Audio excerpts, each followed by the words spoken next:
Di video kali ini, kita kembali belajar pada tema 9, subtema 1, muatan pelajaran PPKN. Menjelaskan hak dan kewajiban terhadap lingkungan.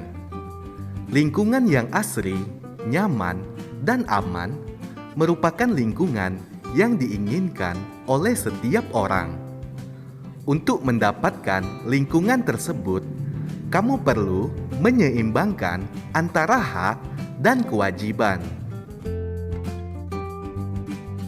Hak adalah sesuatu yang layak kita dapatkan setelah mendapatkan kewajiban. Sedangkan kewajiban adalah sesuatu yang harus kita kerjakan. Contohnya, nelayan memiliki hak untuk mendapatkan ikan, dan kewajibannya adalah tidak merusak terumbu karang. Hak terhadap lingkungan merupakan hal-hal yang harus kita peroleh dari lingkungan. Berikut ini contoh hak kita terhadap lingkungan. Yang pertama, mendapatkan akses terhadap air bersih. Kedua, memanfaatkan hasil pertanian dan perkebunan. Ketiga, menggunakan sumber daya alam sebagai penghasil energi. Keempat, terbebas dari polusi dan pencemaran lingkungan. Dan yang kelima, menikmati lingkungan yang bersih, indah, dan asri. Kewajiban terhadap lingkungan merupakan hal-hal yang harus dilaksanakan untuk lingkungan. Berikut ini contoh kewajiban terhadap lingkungan.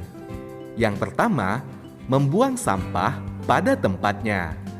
Kedua, menerapkan perilaku hemat energi. Tiga, mengelola dengan baik limbah rumah tangga. Empat, menjaga kelestarian air, tanah, hewan, dan tumbuhan. Dan yang kelima, mengurangi penggunaan kendaraan bermotor. Berikut adalah akibat tidak melaksanakan kewajiban terhadap lingkungan. Akibat yang pertama, lingkungan menjadi tandus dan tidak segar. Terjadi kelangkaan sumber daya alam. Udara tercemar karena adanya polusi. Kesulitan beraktivitas karena kelangkaan energi. Timbulnya penyakit akibat polusi dan pencemaran. Menyebutkan hak dan kewajiban terhadap sumber energi. Sebagai warga negara, kita berhak memanfaatkan sumber energi. Namun, kita juga berkewajiban untuk memanfaatkannya secara hemat dan bijak. Pengelolaan sumber energi harus dilakukan dengan baik dan cermat. Berikut kewajiban kita menggunakan sumber energi dalam kehidupan sehari-hari. Yang pertama, menghemat energi dengan menggunakan seperlunya. Kedua, menjaga dan melestarikan alam untuk menjaga ketersediaan sumber energi. Ketiga, memanfaatkan teknologi dan peralatan hemat energi dan ramah lingkungan.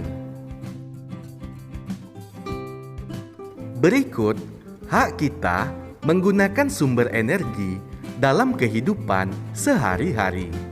Pertama, mendapatkan sumber energi untuk kebutuhan sehari-hari. Dua, mengelola sumber energi tanpa melanggar undang-undang. Dan yang ketiga, memanfaatkan energi alternatif seperti energi angin, air, atau matahari. Salah satu sumber energi yang kita miliki adalah laut. Banyak hal yang dapat dimanfaatkan dari laut. Misalnya, membangkitkan listrik, sumber garam, sumber makanan seperti udang, cumi-cumi, dan ikan, dan tempat penelitian. Semua warga negara Indonesia berhak untuk menikmati sumber energi laut. Berikut cara menjaga sumber energi laut agar tetap lestari. Pertama, tidak menggunakan bahan peledak, pukat harimau, atau racun saat menangkap ikan. Kedua, mengganti penggunaan kemasan berbahan dasar plastik dengan bahan mudah terurai di lingkungan. Yang ketiga, mengurangi penangkapan hewan laut secara berlebihan. Keempat, ikut serta dalam merawat kebersihan laut dan pantai. 5. Menanam tanaman bakau di sekitar pantai.